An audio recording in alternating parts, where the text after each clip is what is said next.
Well, good morning, everyone.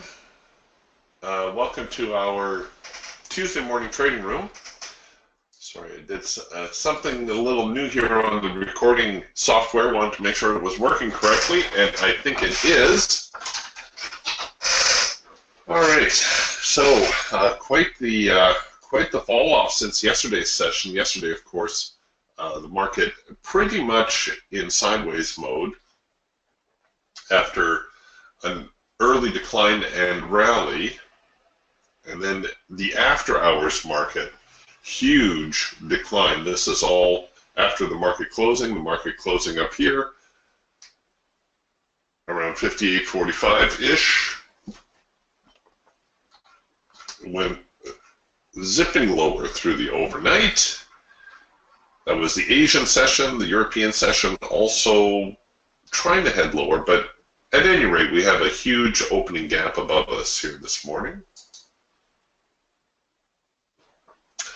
The Eagle right out of the gate giving us our first in-sync signal, and it's a buy signal. So we'll see whether or not they try to get into that gap here this morning. I've mentioned this before, but a lot of times if there's a defined direction in the overnight, the market will try to reverse that early on in the day.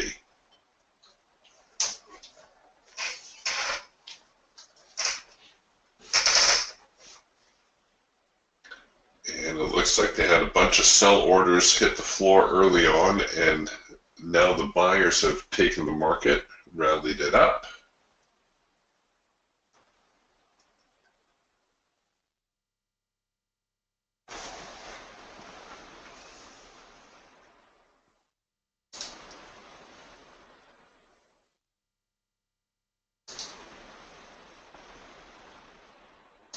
They're probably going to need a few minutes here to settle in, especially with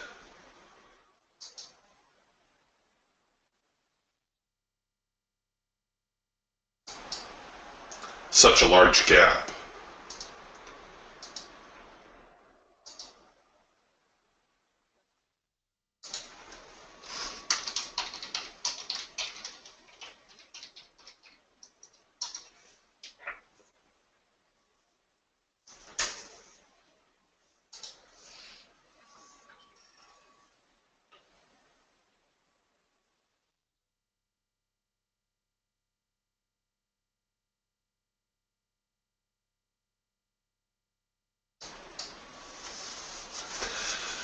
All right, here on the Raptor now, we are getting a crossover buy signal. And this at the top end of the trading range. Can I cover that? Doggone it. No, I can't. All right, going to have to look for a second push entry opportunity. Can I cover below the primary? Nope, won't let me do that one either. All right, so if I'm serious about trying to take this buy, about the best I can do is cover it to the hard edge. And what do we think? Should we try to run this out? See if the market is going to make a larger push?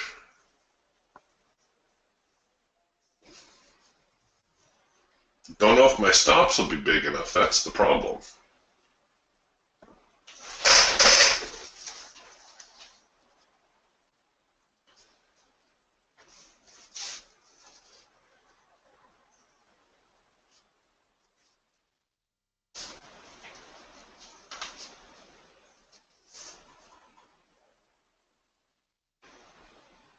Almost any trade can be profitable if you leave a large enough stop.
So with the cloud crossover signal, whenever your clouds change direction, and you get this little bit of a pullback into the cloud, and then the market resumes in the new direction, that first signal that's going to print is going to be your cloud crossover signal, as is what happened here.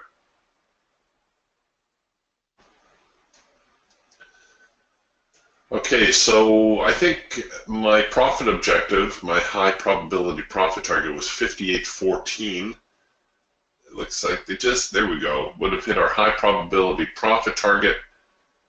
And we're making a little bit of progress now. I may move into a parabolic stop.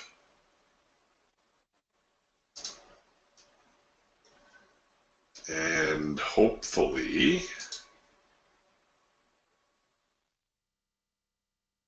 the market won't swing too much at this point. Or they will. Shoot. Oh well.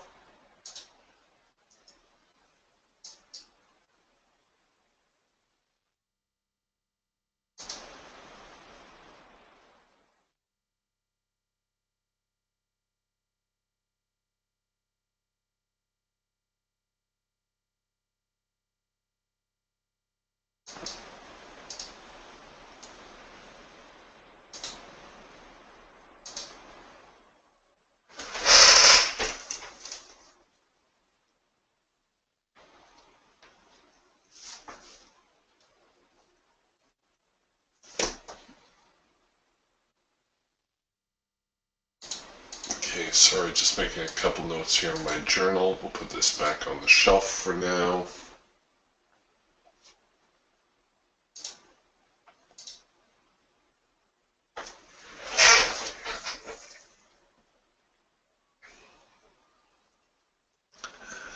Seen a rather deep retrace across the board here. This is a little bit of a judgment call, whether you want to call this a hard edge bounce, or if you just want to treat it as a secondary signal just to get back into the market, if you think the market still has some more upside to it.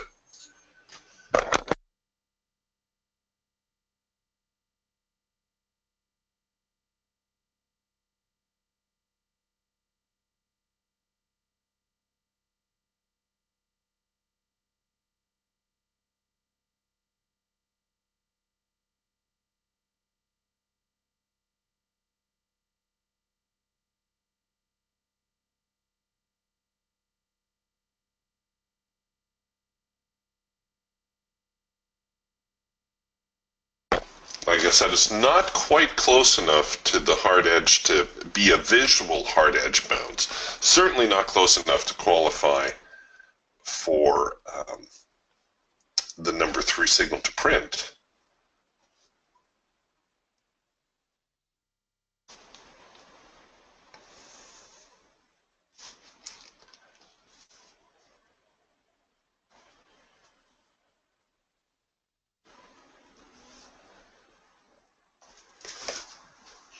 And we'll see if they get back up here to the 58.15 line. Again, that's where my profit objective was. But I'm going to try to run this one a little bit too.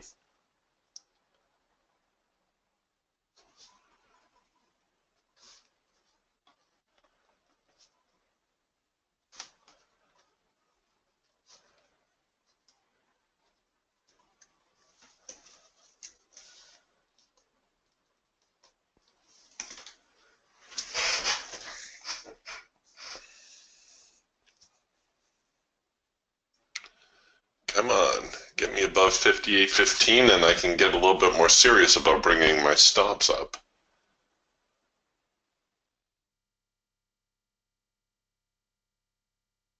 I guess I should get a little bit more serious about bringing my stops up anyway.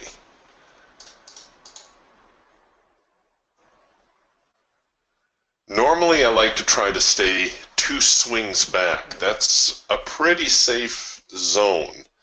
The market may take out the first swing Don't consider this your first swing. This is too weak. This is your first swing. This semi-qualifies as a second swing. Really, the big swing is down here, but that's a little bit too far away from me.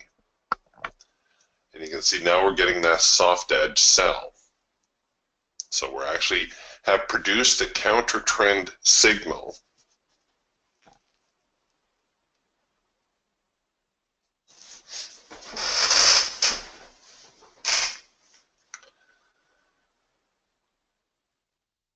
And now we're getting a little bit closer to the hard edge once again. So this would qualify at least as a visual hard edge bounce, even though the number 3 signal will not print. What I'm hoping will happen here is that we're going to get a double pullback. So here's the first pullback into the cloud. There's the first signal.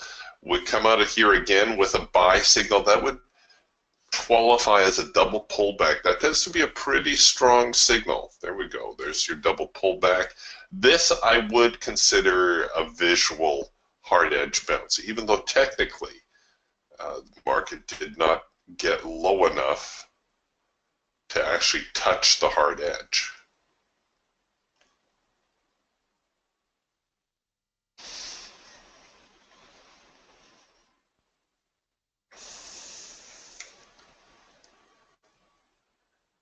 It's only natural to assume that there's going to be some selling along here somewhere. And there's another soft edge sell.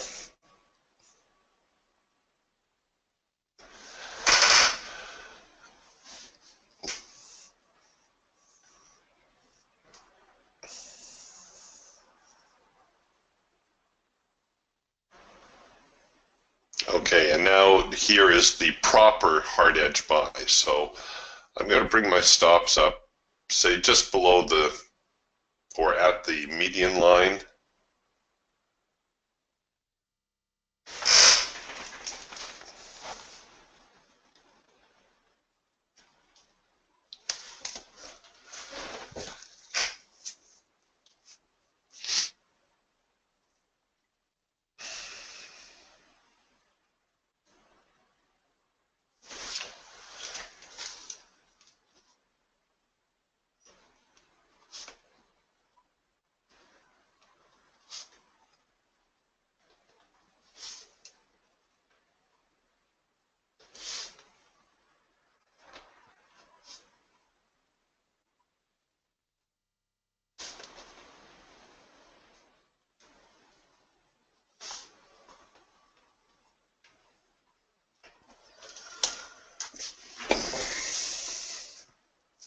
And here we go with another hard edge buy. Maybe this one will fill. The other one went away because there was no follow through on it.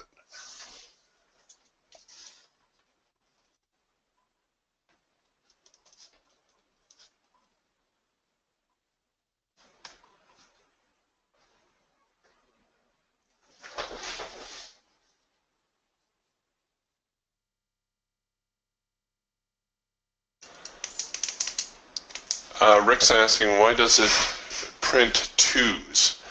The number 2 signal is your counter trend signal. So when you have a trend, first, before you have a counter trend signal, you have to have a trend, right? So you have to make sure that there's at least something resembling a trend here. Excuse me a second while I enable my parabolics. There we go. Okay, so you need something resembling a trend, first of all. Then you need evidence that the trend is struggling.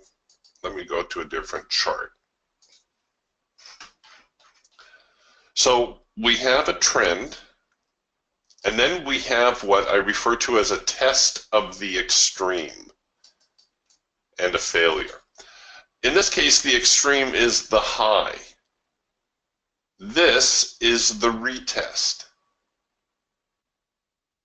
Once that fails and starts heading the other direction, once all the signal parameters are met, you're going to print a number 2 signal. Now, counter-trend signals, by their definition, are going to be a lot riskier than with trend signals.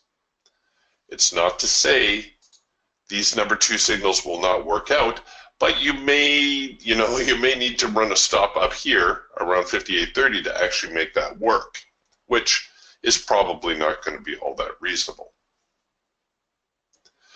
Whenever I take a counter trend signal, I almost always attempt to, if I'm going to attempt it, only use a single contract.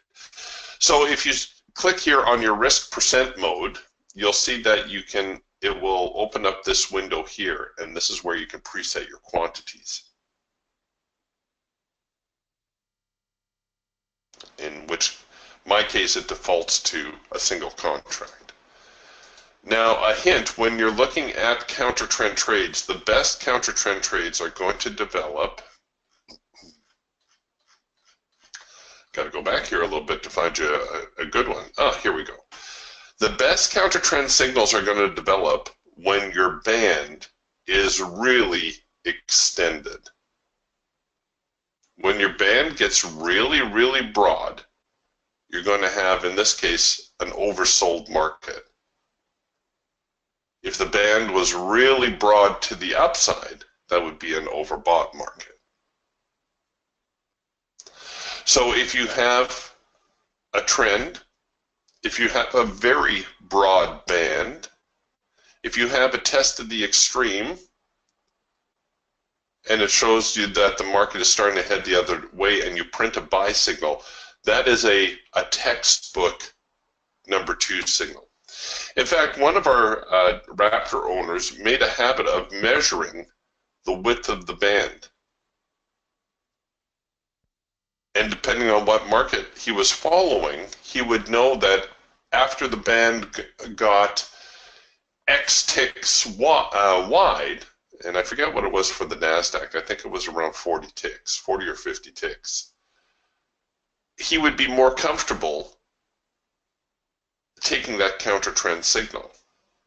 In fact, I think often he took it as soon as the band got to be about 40 or 50 ticks wide. He was a much more aggressive trader than I am. But that's something to keep an eye out for. When your band is very narrow,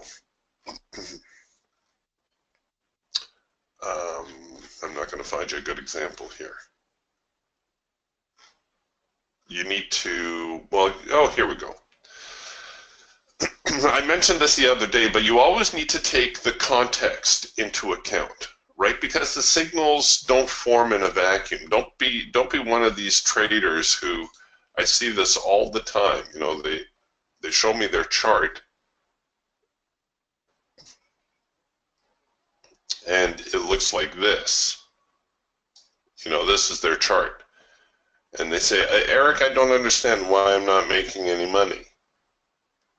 Well, okay, you produced a signal here, but what's the context of it? You can't just focus on the last 3 or 4 bars, right? You have to see what's going on before, and this is no different. So when you're looking, if you're looking at these signals and you say, oh, well, why did that number 2 signal not work out? Or why did this number 2 signal not work out? Or, you know, whatever. What's the context here? Where is the trend?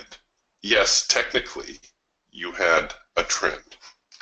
Technically, as far as the Raptor was concerned, you had a trend, you had a test of the extreme, in this case, the extreme, the high, and then you made the failure and you produced a sell signal. Technically, that is all true.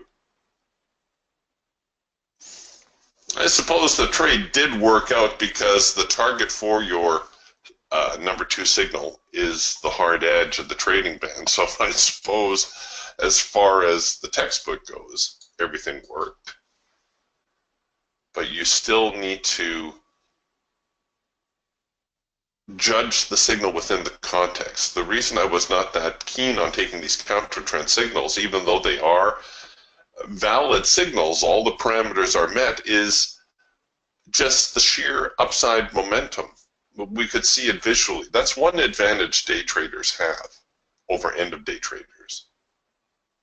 Looking at a live chart versus a static chart, you can actually see the momentum that went behind building these bars. Like, look at all this developed.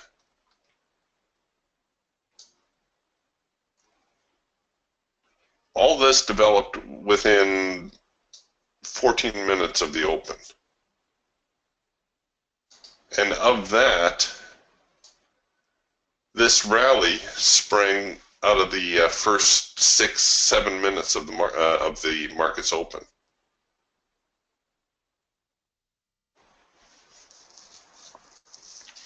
Now that we're starting to slow, and again, you can see it unfolding.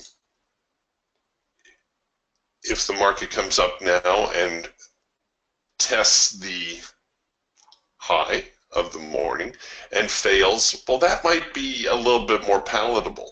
We did produce counter trend signals here, so there was a bearish push already. And like I said, these signals may well have worked if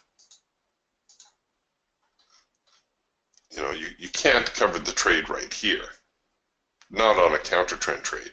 Bare minimum, you cover it above the high, this swing high. Even that's a little dicey sometimes. But if we covered the trade up here,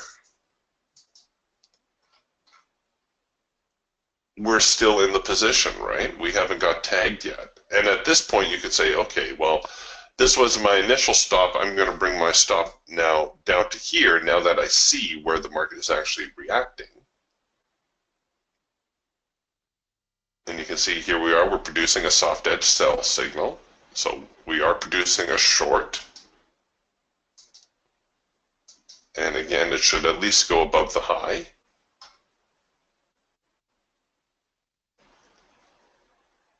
And we got a chance even at a second push entry. So there's a couple of things here in our favor for this particular trade.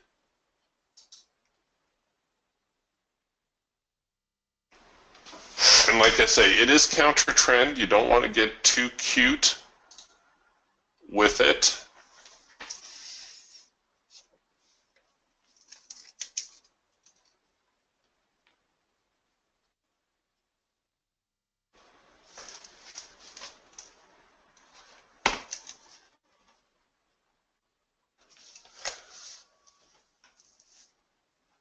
Counter trend trades always riskier than taking a with trend trade. If there's a defined trend on the day, you will do perfectly well only taking the with trend signals and ignoring the counter trend signals completely.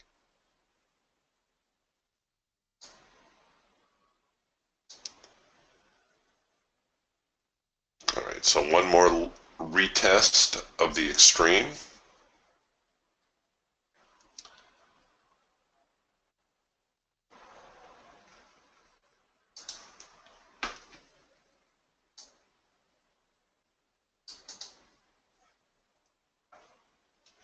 Problem two that I find with counter trend signals is that if you're in a counter trend signal, it's so hard to get that with trend signal if it develops.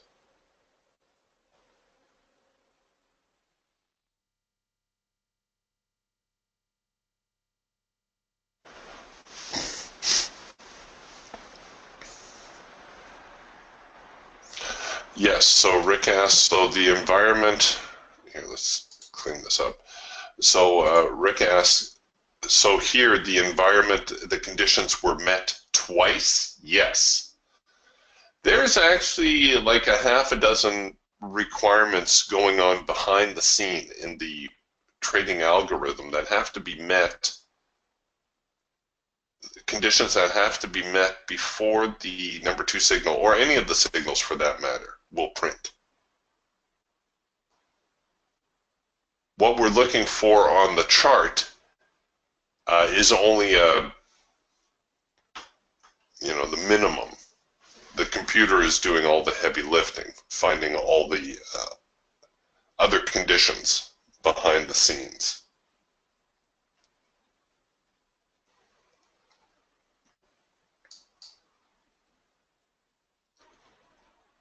so here you can see we're retesting again. If we produce another sell signal, it will produce another number 2 signal. And the target will be the hard edge. See, there it is. We're going to get the warning. Oh, come on.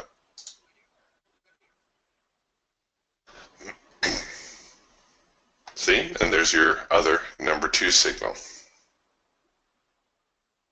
Because we've retested the highs, we have a trend. We've retested the highs. Now the market is slowing. We can see that visually. And the sellers are going to try to press the market down at least a little bit. Hopefully, they'll get low enough to find my profit target.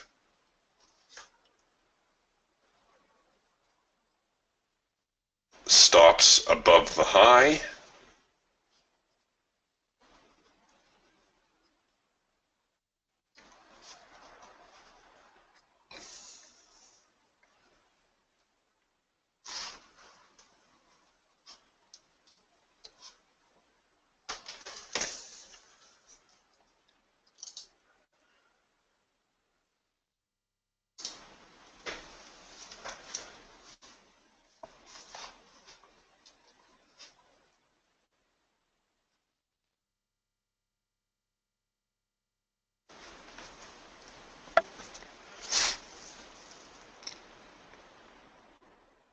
See, now here's another situation. If we produce another buy signal, right, I'm already stuck on the short side, but it would also qualify as a double pullback, wouldn't it? Oh, see, and there it is. There's another buy signal. And there's your number 3. Because it encountered the hard edge. Here's a hard edge bounce. That would be a signal to try. Because it's with trend.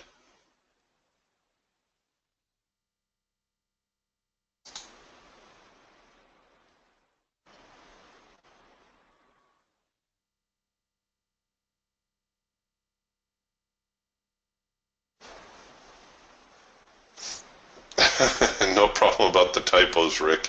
I miss a lot of keys too. Rick asks, with a wide band, will the short be small, as in this case? Well, the band is not, really overextended. A pullback, the target is always the hard edge of the trading band. That's our first target. Of course, if it develops into a full trend change, it'll go much further. See, and there you go. That is why with trend trades or counter trend trades are so difficult. So not only did they tag me for a loss, but adding insult to injury, I got left out of this buy signal. So that's what I said, a lot of times you're going to be better off just staying with the with trend signal. If it looks like the market has a trend, and if you can't tell if the market has a trend, look at it this way. If you have a profitable trade in one direction, stay with that direction. Very often that first trade of the day can be a little bit dicey. You don't know, it's early, things are unfolding rather quickly. You get a signal, you think, okay, I'll give it a go, I'll risk it, down to here, I'll see what happens. The market goes up and it's like, oh, okay, got paid to the buy side. Maybe I'm going to stay a little bit more bullish, at least until the market shows me otherwise. So if you had done that, you would have got paid on this one, you would have got paid on this one, and you would have been paid on this one here. So you would have had 3 profitable trades already without the stress of trying to do a counter trend trade.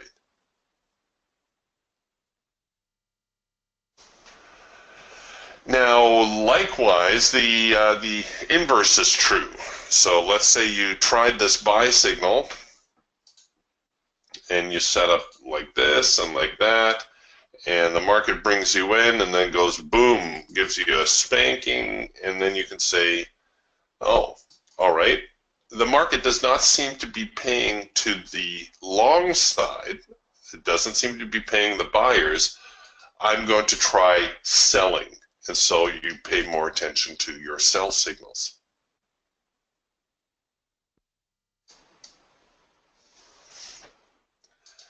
Now, just because the market has a trend does not mean that there won't be a full-on reversal somewhere.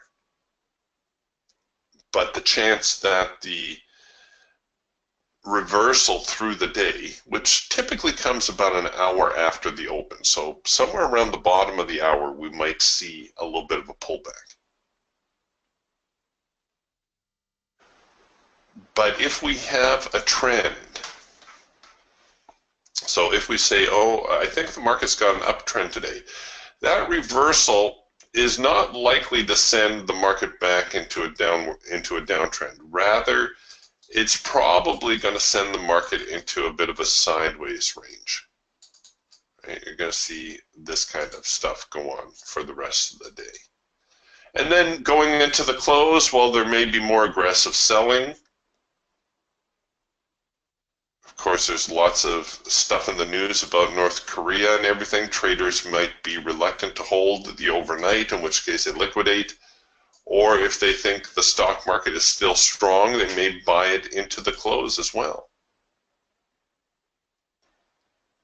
And the opposite would be true in a strong downtrending market. You may not see a full-on reversal through the rest of the day, but rather the market get pushed into a bit of a sideways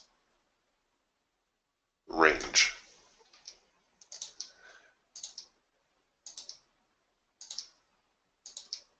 Like I said, if you can identify that the market is bullish or bearish, and you're never going to have all the information, but I would say this market is bullish today. It's paying off to the upside. The buy signals are working. In fact, you could have almost taken any of the buy signals, even the ones that aren't labeled, and you would have done okay.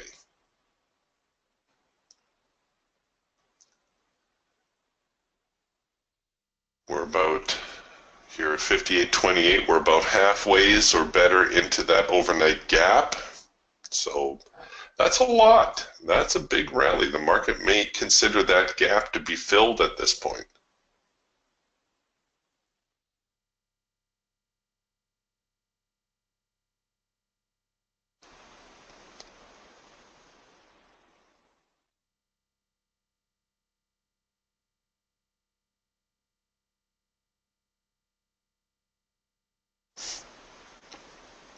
Natalia says, good morning, Eric.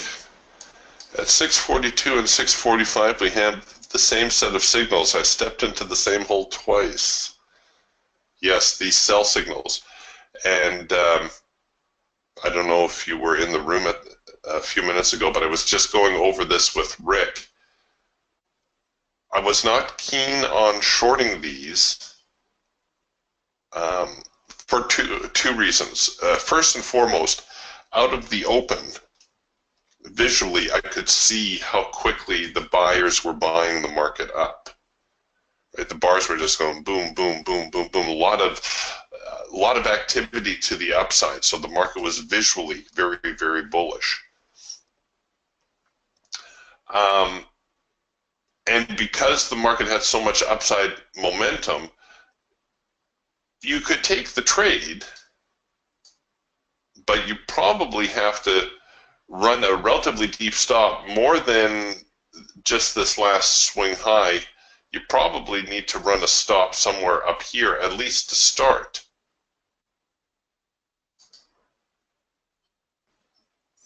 Because, again, of that upward momentum. Then you can see the market started to head lower. You could start to roll your stops at this point. But yes, a very, very difficult trade. And the market, you know, it paid to the upside early. Right here, this number 1 signal paid.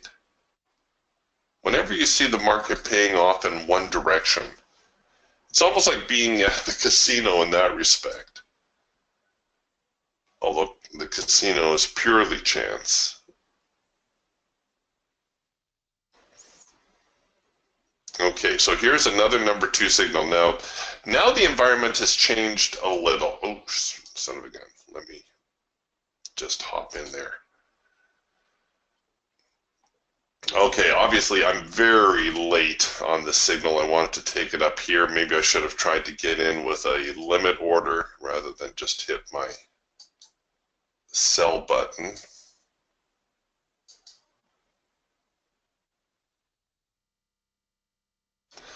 Now the environment has changed a little bit in that things are slowing somewhat, aren't they? And you can see this even if you just, I call it connecting the dots, but if you draw a line across the highs, you can see that we're turning a little bit, getting a little bit more, a little flatter.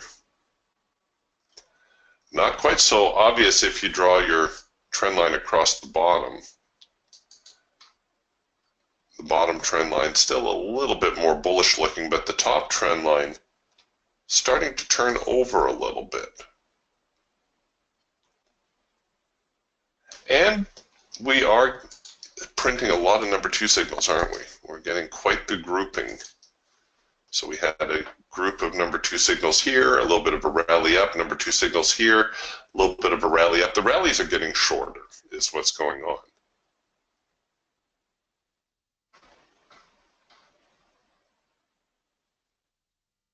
I'm a little disappointed because had I shorted here, I would have easily hit my profit objective at the hard edge, but oh well.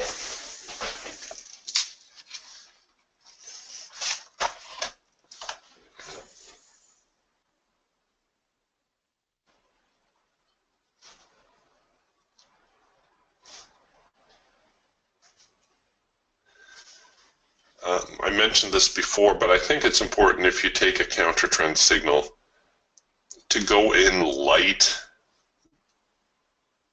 you know, risk a single contract, or if you have larger accounts, you can risk a little bit more, but don't go crazy.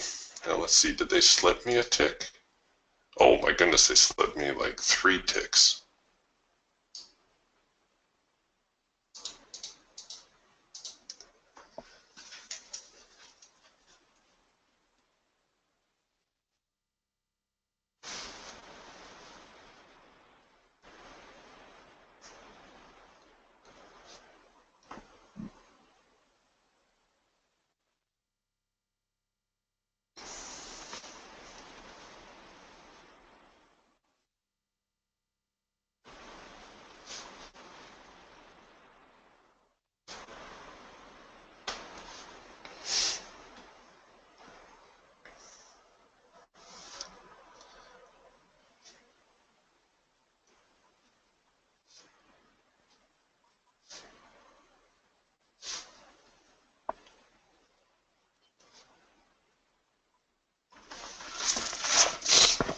I usually recommend as well that for most counter trend signals, you try to go all in, all out.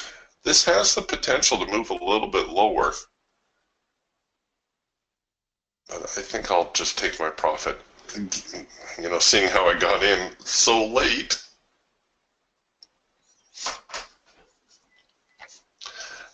Rick, good question here from Rick. Rick says, tough question for me to ask. Can you learn to read these Renko candlesticks like reading regular candlesticks? No. There's on every turn there's going to be an engulfing or a piercing pattern or dark cloud cover or whatever you want to refer to it as. The fact that it's a range style bar now instead of a time-based or tick-based candlestick pretty much negates any candlestick pattern that you may have learned. But the advantage is that you can clearly see the price swings. You can clearly see here that the sellers are taking over. You can clearly see the buyers have nothing left at this point right here, right? They're kind of heading lower. You can clearly see the market should try to head lower, and that's why we printed a number 2 signal. So there are advantages. One note about candlestick charting. I follow candlestick charts as well, but more for the visual of the buyers. It makes it very plain to see who's buying, who's selling. Bar charts, of course, give you the exact same information, and you can read bar charts just as easily as you can read a candlestick. It's really what you're used to. Personally, I think the strength of a candlestick bar is its visual. You can look at a chart and you can clearly see, yeah, here was a big buying bar or here was a big selling bar. Here's the thing about candlestick charts that most people don't understand. Tom Loge, a good trading friend of mine, had a good friend who was a physicist, I think, who also liked to trade, brilliant fellow, who had or has a Japanese heritage. And he said to Tom, he said, Westerners will never truly understand candlestick charting because a candlestick, in spite of what you read in your candlestick books, is not the last, you know, a little 3-bar formation that you may have learned. Even though many times that morning star, abandoned baby, evening star, shooting star, whatever you want to call it, pattern does work out, he says you have to know the context that that signal prints in. And he says a lot of times Japanese candlestick patterns have actually like a cultural context associated, not just the chart context. And if you don't have the culture, you're not really going to get a handle on the accuracy or the inaccuracy of the signal. Because as you know, not all morning star / evening star / abandoned babies work. Not all engulfing patterns work. Not all haramis work. But if you have them in the right context, they work.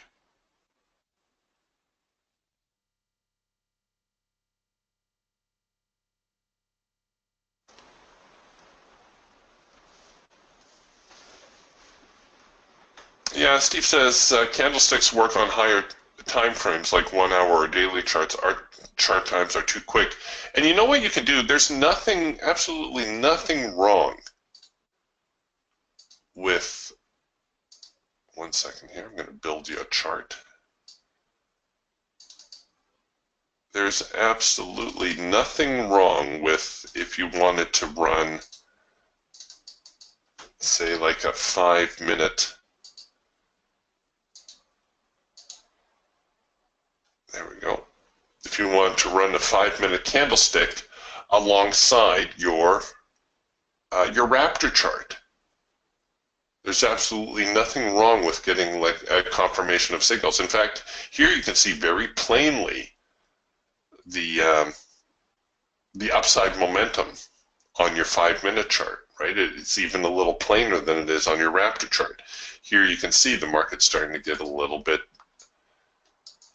sideways. We're going to get another bullish push out of there? Yeah, very likely. So you can do that. You know, there's nothing wrong with running another chart. Just remember the criteria for adding anything is it has to help you make a decision. If it doesn't help you make a trading decision, then don't use it. If it only muddies the waters, don't use it. And I'm really choked now because the market came down here, hit my high probability target, and then turned. Had I got my intended entry.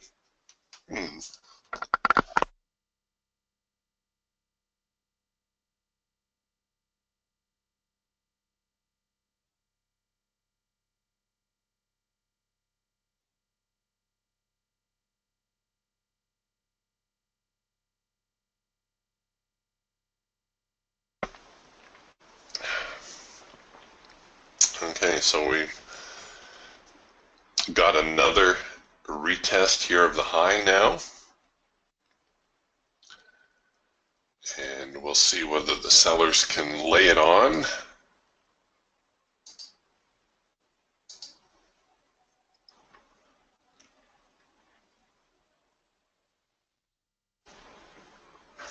This will be the last chance for the sellers now. If it fails again, then the market's going to head higher.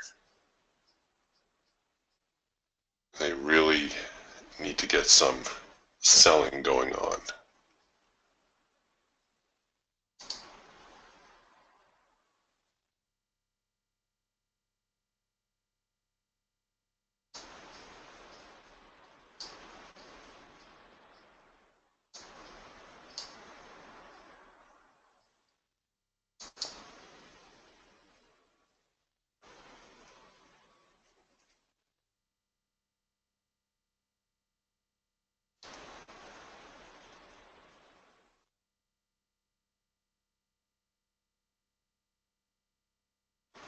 Come on. You were doing so well.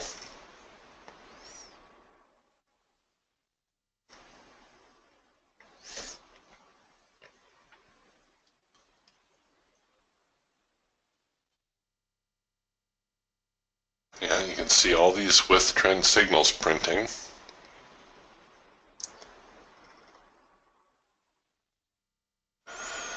So I had the right idea. Crappy entry.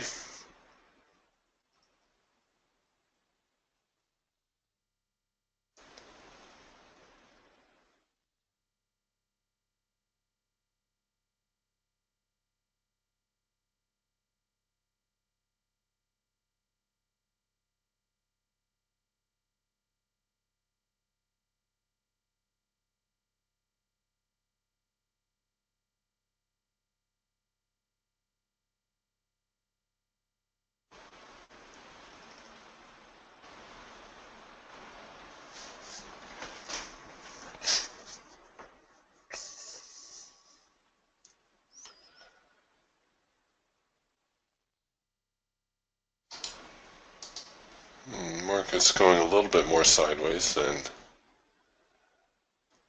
I thought. I didn't think we'd see a sideways market until this afternoon.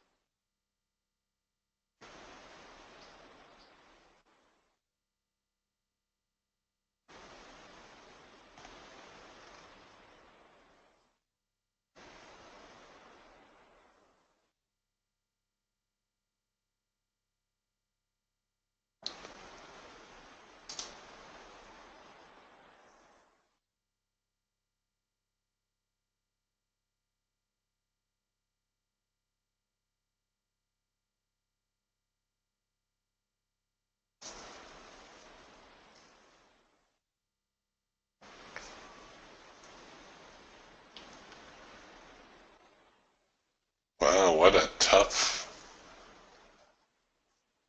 range.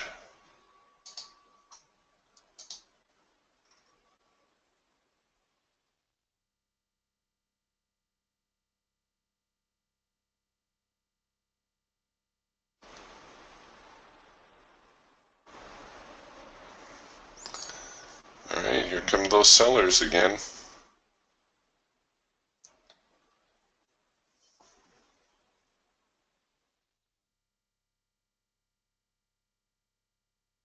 We'll see if they can take out the swing low. If they do, and they should find my profit target.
Doggone it. Just can't get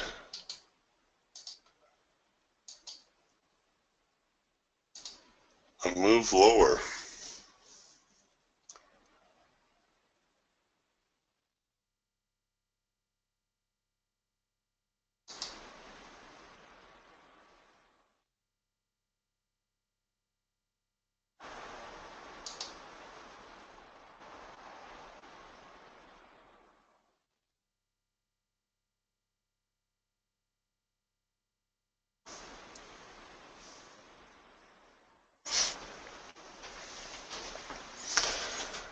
All right, we've kind of got a bit of a sideways range now and something resembling a triple top.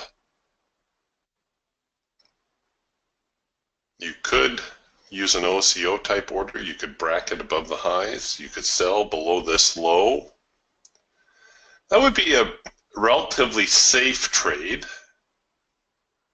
I'm using air quotes when I say that.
They're checking the top end of the range.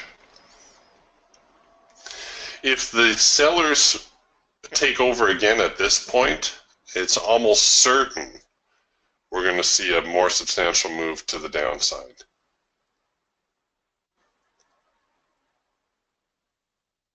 May have to wait them out a little bit still, but this would be, look at all the repeated attempts by the buyers. That's why I was keen on shorting this signal, is we had all this buying, right? Big move up, another move up, another move up. and the buyers can't get it together. They can't get the market to move higher, or at least have been unable to get the market to move higher. Not to say they can't, it's just so far.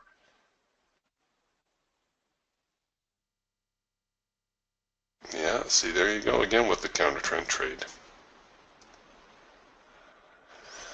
Well, I take solace in knowing that had I gotten my entry where I intended, I would have hit my profit objective. Oh, no, they left me a tick short. Well, I would have hit my break even anyway.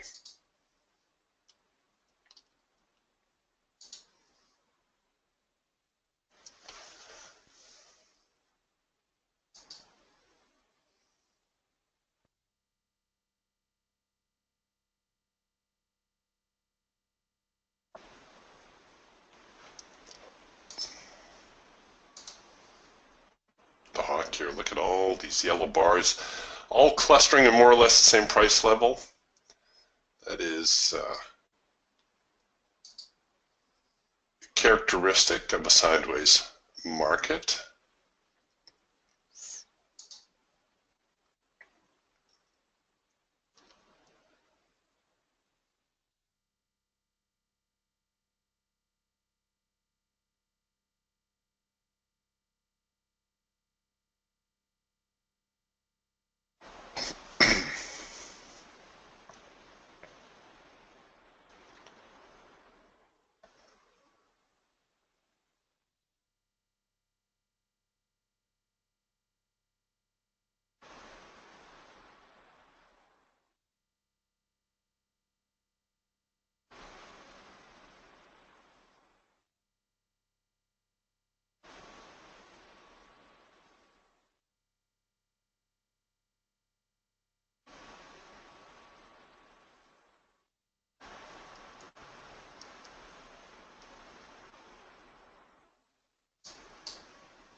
Oh, they are pressing.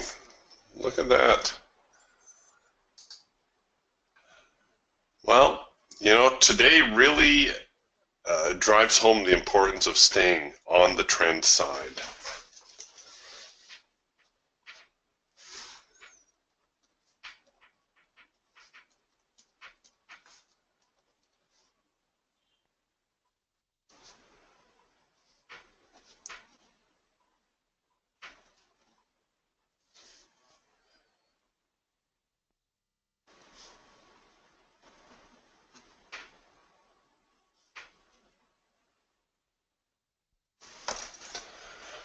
The market, of course, rarely turning on a dime.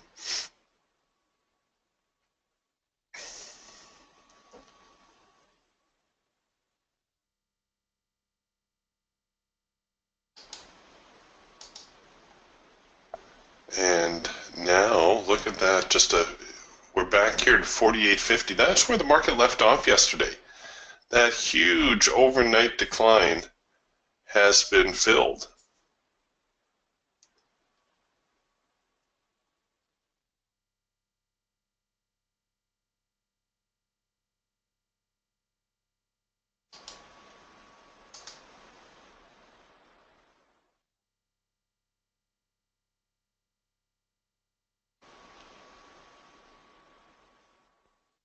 I did not think that we would see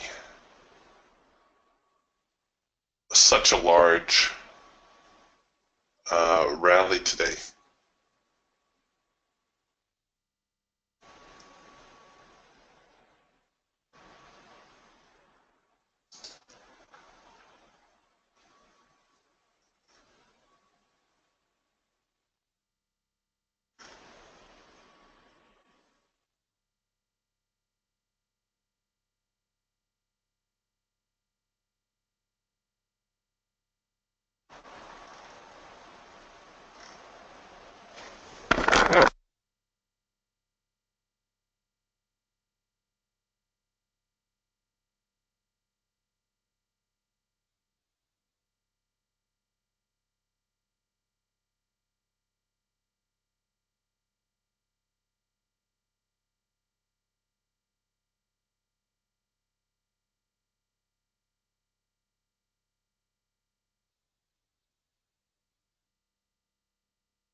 right, and once again, they're slowing. So like I said, somewhere through here we should see a reversal, and we are an hour into the session. Typically, this is the time of day. If the market is going to reverse a little bit, this is the time it's going to happen.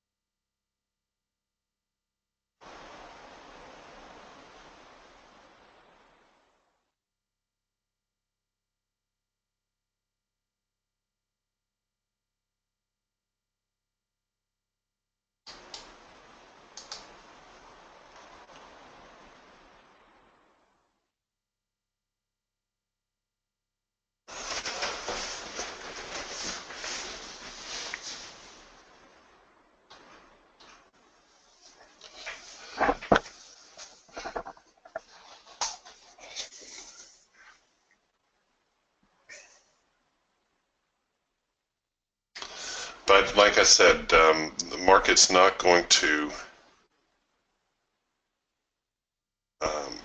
turn on a dime here. If it is going to reverse, then we'll see a little bit more structure here across and the topping formation.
All right, well, kind of drifting here a little.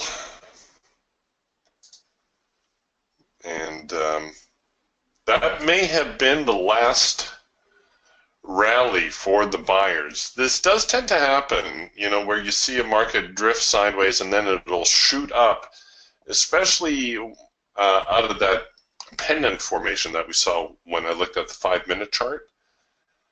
Sometimes that's your last kick at the cat, so to speak.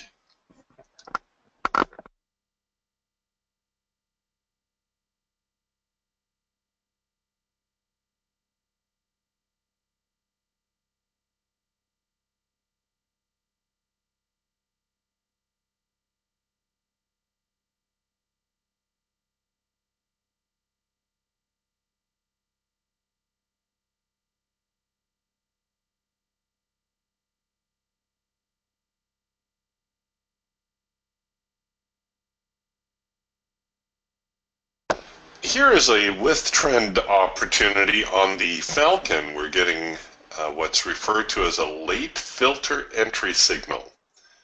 This tends to develop during an established trend, although sometimes you will see it early in a trend as well, sometimes even with the trend change signal. What happens is the filter goes out of sync, comes back into sync. The trend line itself never changes color. This does tend to be a pretty high probability signal. And of course, it does have the advantage of being with trend today.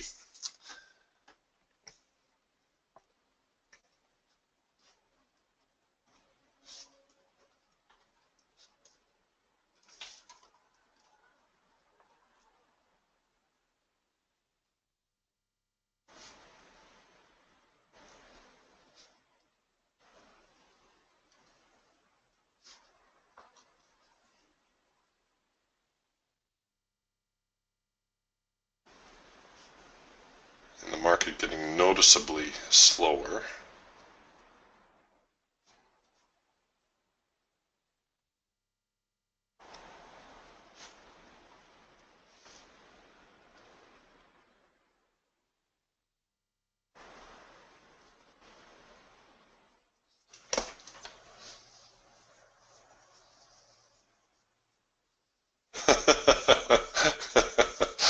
Yeah.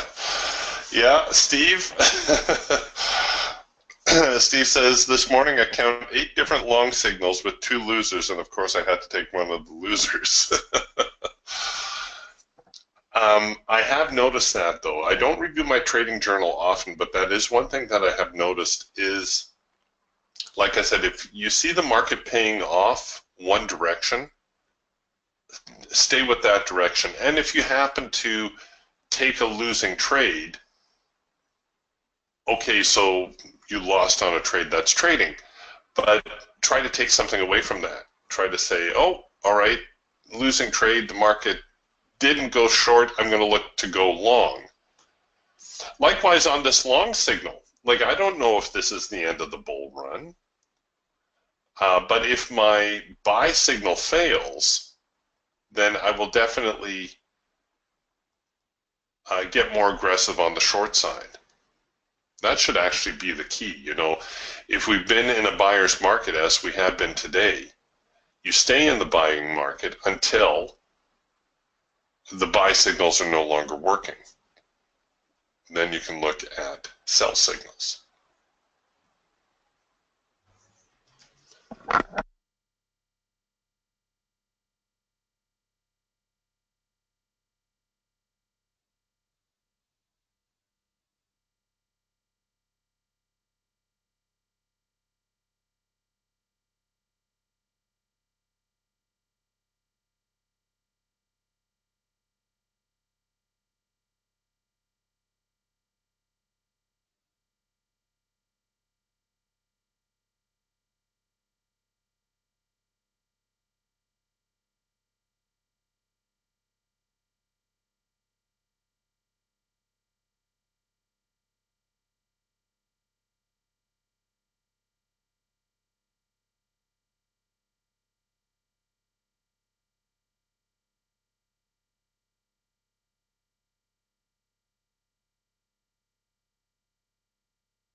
And hooray for us. So it looks like they're still working the buy side. So that's good to know. You stay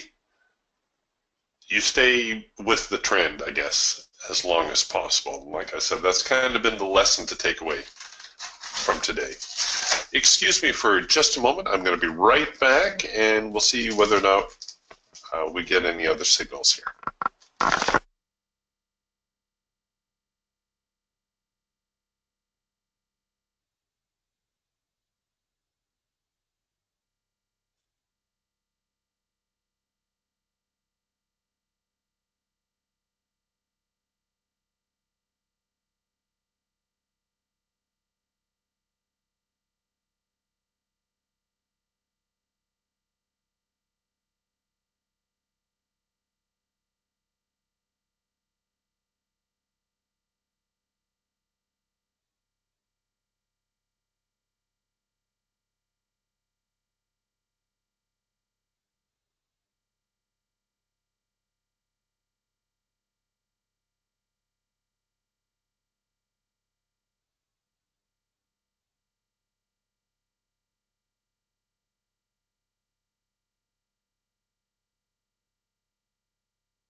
What did I miss?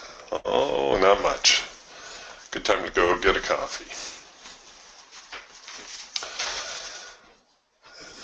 All right, so the market kind of holding up a little bit here at the next resistance zone.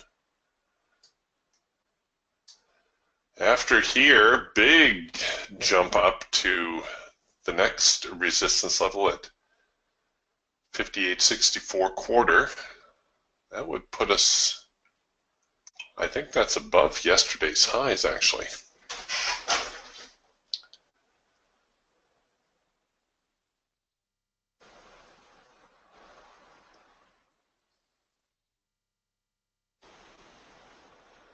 All right, Steve feeling the pain here a little bit. And yes, I will do my best to help you out. Steve says, oh dear, Steve says, I went long and got stopped out. I need your psychological help. The market has moved 70 points, and with just one contract, an idiot would be up over $1,000, and here I am down 65. Ugh. Okay, first off, and I don't want to sound like your dad, don't call yourself an idiot. What we are doing here is very difficult. You remind me of my cousin Marvin. Marvin is a great hindsight trader. My cousin Marvin would be fond of looking at a chart like this, and he would say, "Wow, Eric, you know, if we had just bought it down here off that opening signal, and we put our stops right there, and you know, right now, man, we would have made like $900." Yeah, yeah, we should have. We should have done that. It's like Ray Burke always used to say, trading the left side of the chart is easy. Trading the right side of the chart, not so much.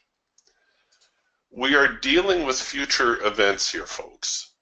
Nobody knows the future. I don't care if you are Paul Tudor Jones or Ed Sequoia or any of these famous traders. Nobody knows where the market is going next. We all have our best guesses, and we act accordingly. This is why it's so important to control your risk exposure on a trade. So when things don't work out, okay, they haven't worked out, you've lost money. Nobody likes to lose money, me most of all, but it happens. It's a part of trading. All right, so if, again, just to quote a famous trader, Ed Sequoia said, the only way to stop losing money trading is to stop trading. And this from one of the most successful traders in the world. Okay, so first off, stop this nonsense about beating yourself up. I miss moves all the time, at least, and I take losses all the time. At least when you guys take a losing trade, or if you miss a move, you do it in private. I do it for the world to see. At the end of the day, your objective is to walk away with more money than less, right? You want to have a day finish in the black, not in the red. And there's going to be those days even that finish in the red. It's trading. Some days you're going to be up, some days you're going to be down. But when the dust settles, so long as you have more winning days than losing days, you'll do fine.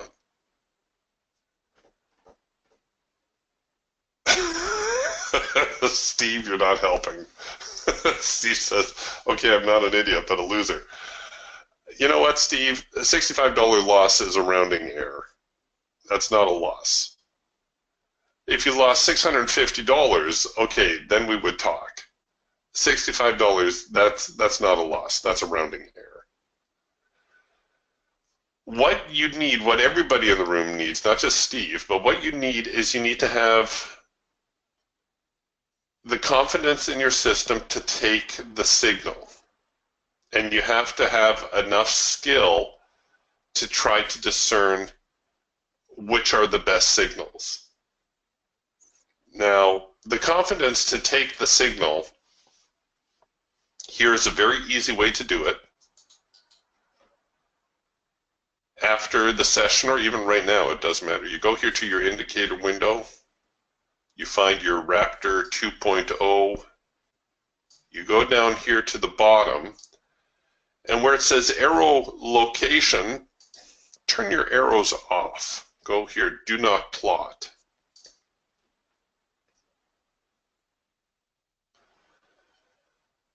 And now what you want to do is you're going to grab your scroll bar here at the bottom, and you're just going to randomly pull the chart back.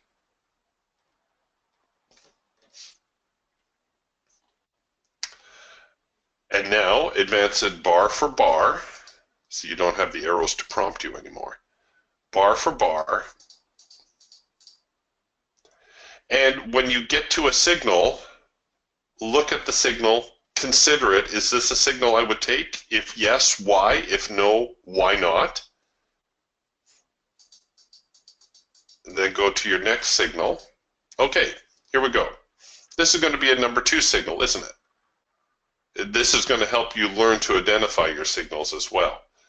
Are we going to take this signal? Is that a signal we should take?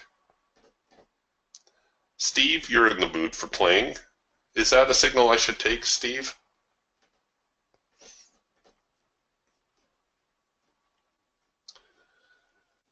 Okay, Steve says no. Why not? Why would you not take that signal?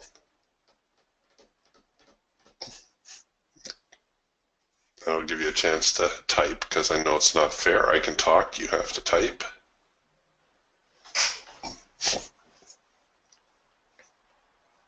Okay, all right. That's a good reason. Steve says it has not started enough momentum yet. So Steve's looking at this. He's saying, no, this is a really strong looking downtrend. I'm going to stick with the with trend signals. Okay, that's terrific. That's good. You've got a good, strong reason for doing it. You know, you'll wait for a little bit more structure, maybe across the bottom, before you get serious about buying, or maybe you're just like Rick and you're just not that keen on taking counter trend signals. That's good. You have your reasons for doing so. So if the market shoots up here to the hard edge, are you going to feel bad about it? Back to you, Steve. Are you going to feel bad if this number 2 signal here skyrockets to the hard edge?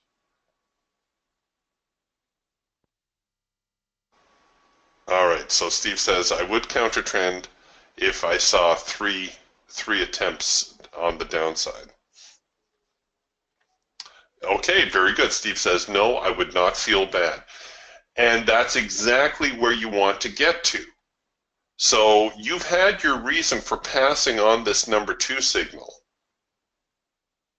If the market goes up without you, why should you feel bad about it? Likewise, if you look at this signal now and you say, yeah, okay, that's a number 2 signal, what's that going to cost me to be wrong? Notice how I phrased that. What is this going to cost me to be wrong? Okay, it's a counter trend signal. I should do this in manual mode because I want to restrict my exposure to only a single contract. And let's say I choose to cover it down here. Okay, am I prepared to walk away from $200 if I am wrong? If I am, then go ahead, take the trade. This is an amount that I can afford. This falls within my 2% risk parameter. Even though I'm in manual mode, I know intuitively that it's still within my parameters. All right, so if I'm okay losing $200, I'll take the trade. Now, what happens if the market brings me in and the prices resume to the downtrend and stop me out? Do I feel bad about that? Anyone? And Paul, I see your question there. I'll show you again where to turn the arrows off. Daniel says, yes, I would feel bad about that. No, you shouldn't feel bad about it. Why should you not feel bad? Because you've made a decision here. Trust me when I say the hardest thing in trading to learn is to make a decision. This is an amount I can afford to lose. If I make a bad decision, I try to learn from it. So let's say the market brings me in, goes a couple ticks up, and then just makes a full-blown reversal, doesn't give me a second chance to tighten my stops, nothing like that. I'll make a note in my trading journal. Okay, the trend was obviously short. I should stay to the short side. The trend was too strong. I need to see, you know, a little bit more formation, maybe a stronger break of the trend line or something to give me a reason to go long next time. So I'll try to learn from that. But the fact that you made a poor decision, no, you don't be upset about that. You had your reason for taking this trade. And you can see that every single time you take a trade, you're always making a decision on less than perfect information. This is why you can't beat yourself up. This is why you can't, you know, call yourself down. This is a difficult decision to make. You're going to put $200 on the table, and or you're going to pass on the trade and miss out on a $200 move. It is agonizing, to be sure, but this is the business you've chosen to participate in. This is now your stock and trade. Agony, risk is your stock in trade. This is what you have to get used to dealing with.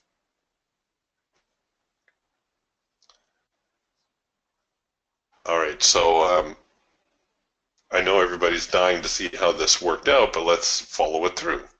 So you would see there's your number 2 signal now because it's complete.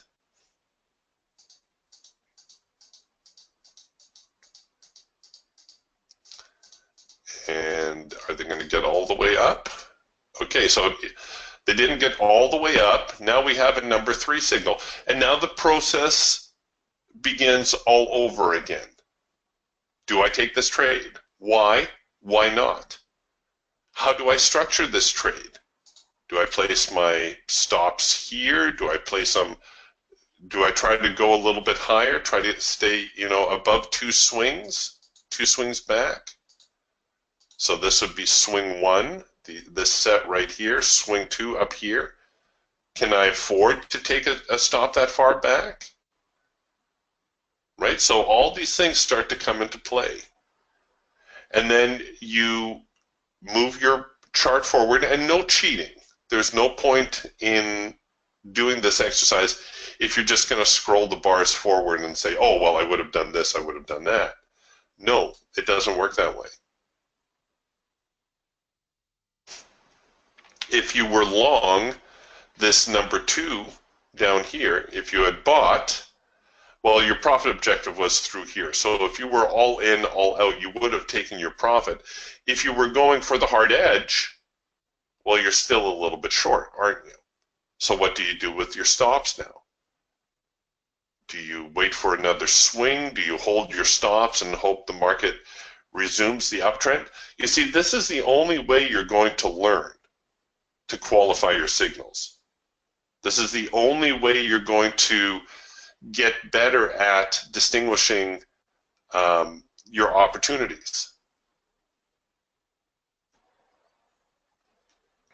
And once you've made a decision on the trade, well, then again you roll it forward until, okay, well, here's another signal. This is also going to be a number 3 signal. This is going to be my double pullback. Do I roll my stops if I were still long here? Do I roll my stops here, take an early stop out, and look to reverse on the position?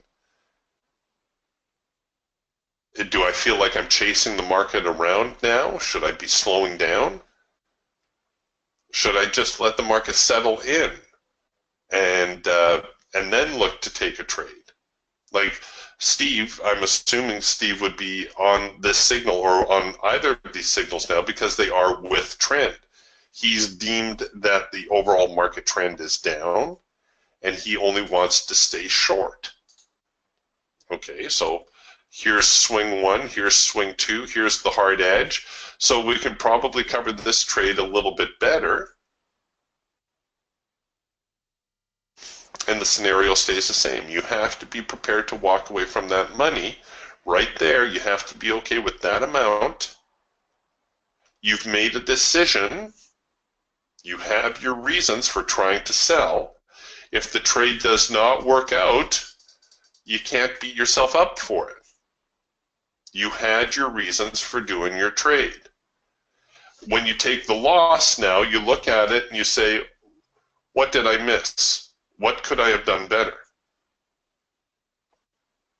And, this is where hindsight trading becomes a little bit more useful. And you look at this and you say, oh, well, maybe that band was a little bit broad.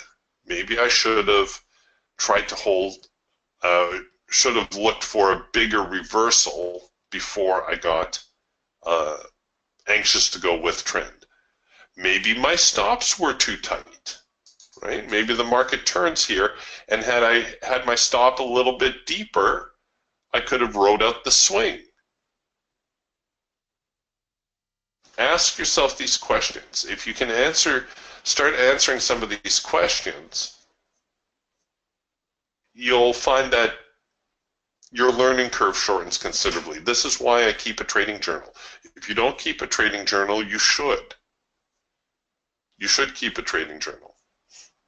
And if you get stumped and you're looking at your chart and you can't figure out why the trade did not work out, right-click on your chart, go here to image, save it, email it to me, but please also tell me the time that you're looking at.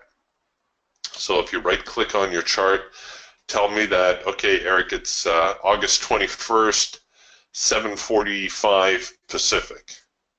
So that I can roll back to see the same time and date, and maybe there's, maybe there was something here in the history that we overlooked. But sometimes if you just send me a snapshot like this, it's a little hard to decipher. Because if I looked at this, if you sent me this screenshot, I'd say, well, the market's going sideways, or it appears to be going sideways.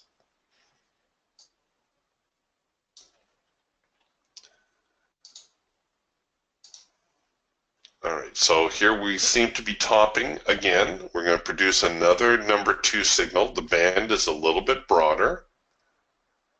We've been in an uptrend for an hour and a half. That's a long time.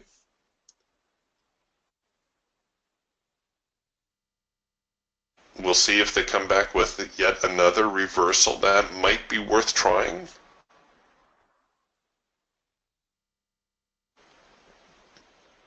The buyer's obviously still very strong here today.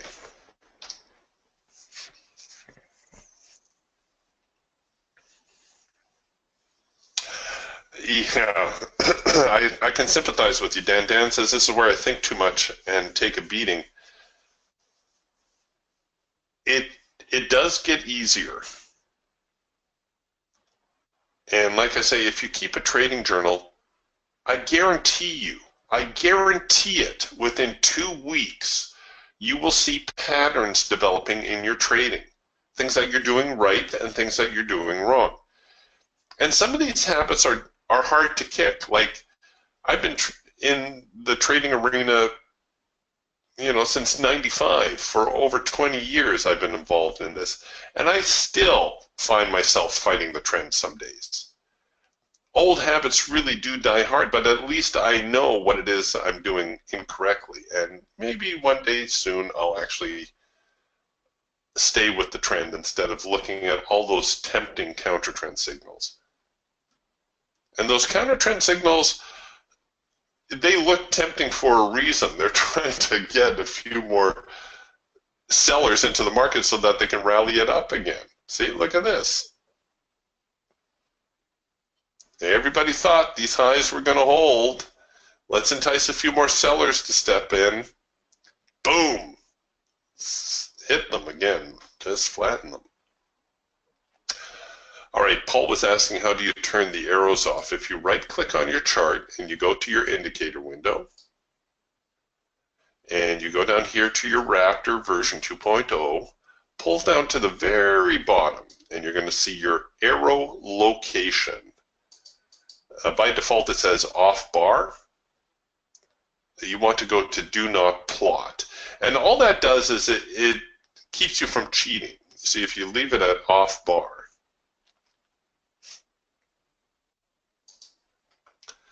and you pull back in your chart somewhere, you're always going to have this little prompt here in the margin. And that's not quite the same as having to make a decision, because now it comes down, you know the signal's going to fill, and you know you're going to get a reverse right there. So it's not so fair to say, oh, well, would I take that number 3? Oh, no, of course not. Why? Well, because I see this arrow right here. So, you know, turn it off, and it makes it a lot harder to cheat. And it's like any skill, folks. There's a little bit of a learning curve. You know, the tools are here to shorten the learning curve. But like I said, today is the perfect example of when you have a trending market, for goodness sake, stay with the trend.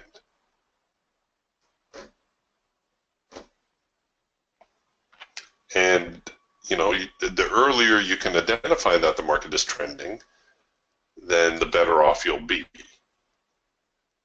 Typically, you know, like I say, if you see the market paying off one way or the other, either higher or lower, stay with that side until the market shows you that it's no longer paying off in that direction. And it will show you.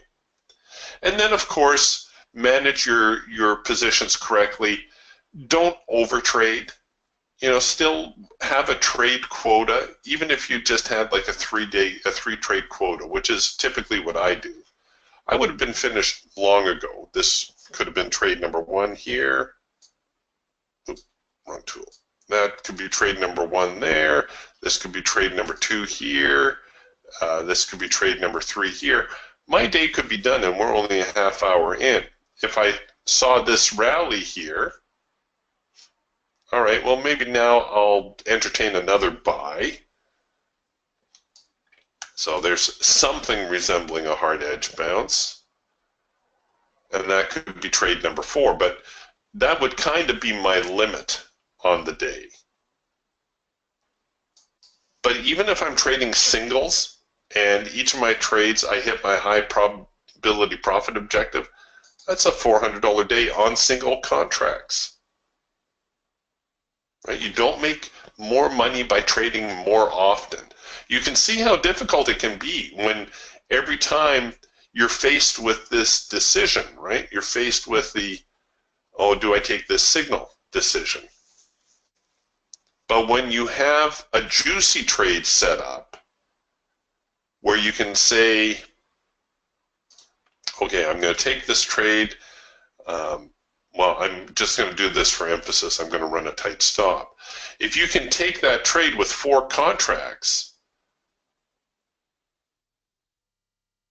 sorry, error.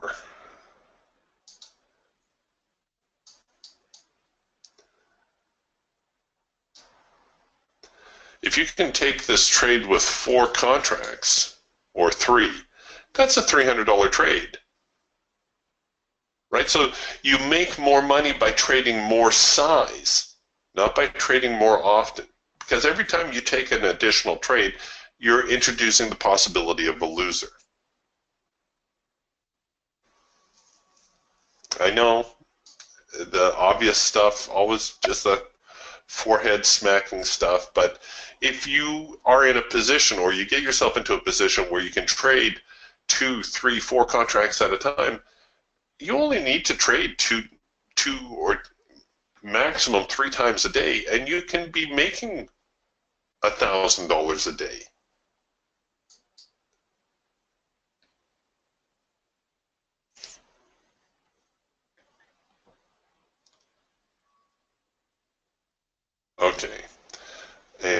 close here with Steve's comment. I'll deal with his last question. Steve says, now explain this. I went long at 8. It went up a bit, so I moved my stop up. Then it comes down and stops me out.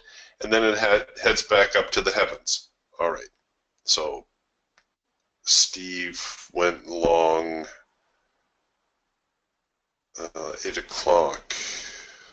Okay, I'm going to assume you went long somewhere in here. Let's say you took this signal right here. And I don't know where your initial stop was. Let's say your stop was down here, okay?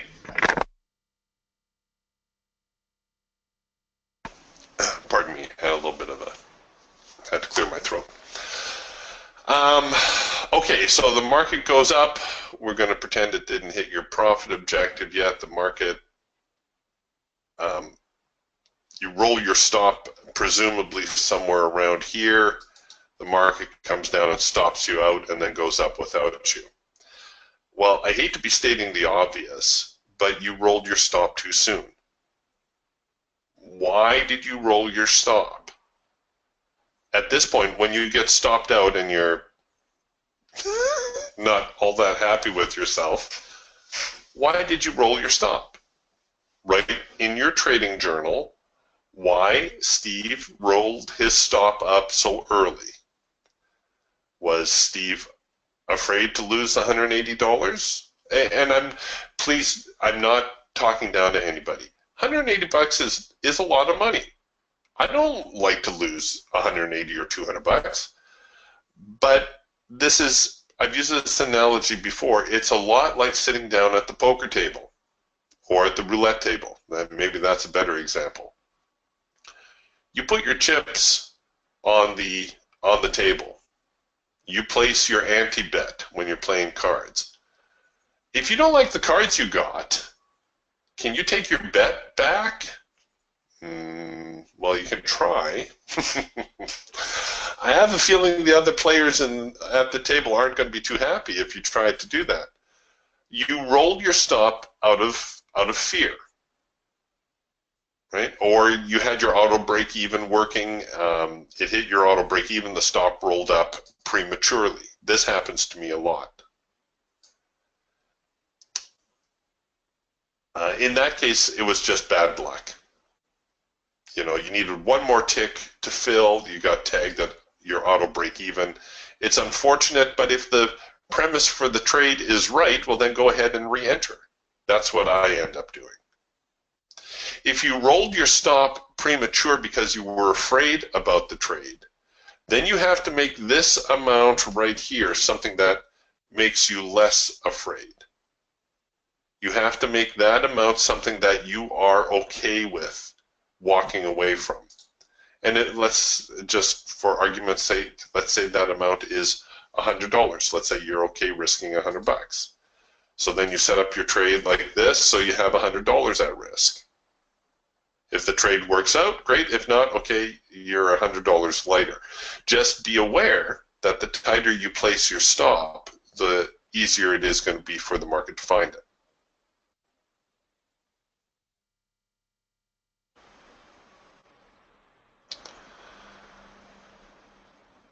Yeah, okay, so Steve says, yes, I moved the stop out of fear. For me, the market was looking good, so I moved the stop 1.5 points below the 12 PEMA, and it hit it on the dot. Okay, so obviously your stop strategy is too aggressive, and you need to give the market a little bit more wiggle room, even in a trending market.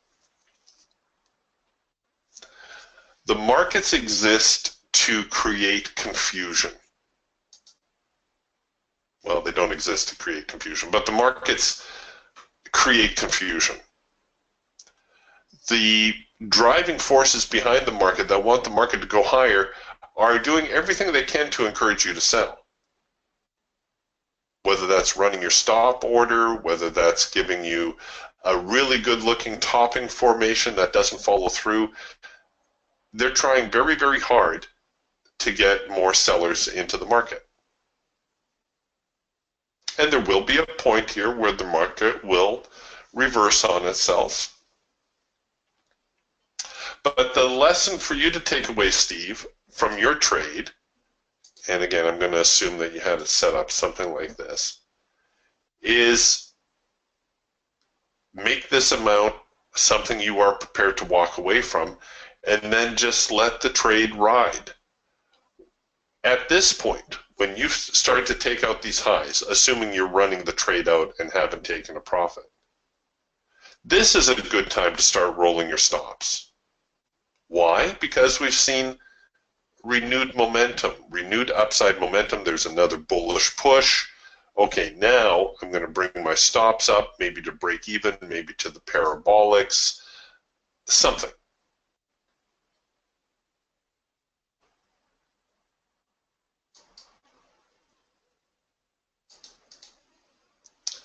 So I hope that makes sense. If you trade that way, it will work out for you more often than not. You also need to have a little bit of a safety net. Like yesterday was a very uncooperative day. I walked away in the red at the end of the day.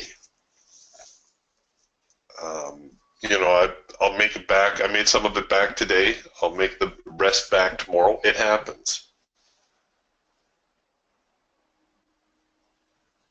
But it's going to be a whole lot harder if you're really anxious with your stops, if you're really anxious with your profit targets.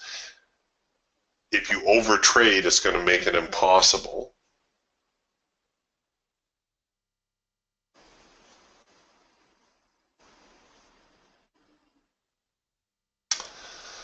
All right, boys and girls, if there are no other questions,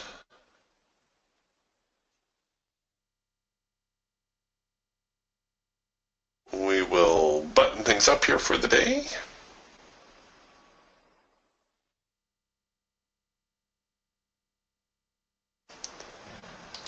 And we'll do it all over again tomorrow. Very, very nice rally day today. A fun day to trade. It's always nice when the market gives you more opportunities.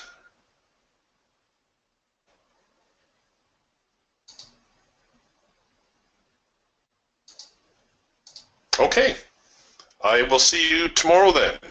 Talk to you soon. Bye for now.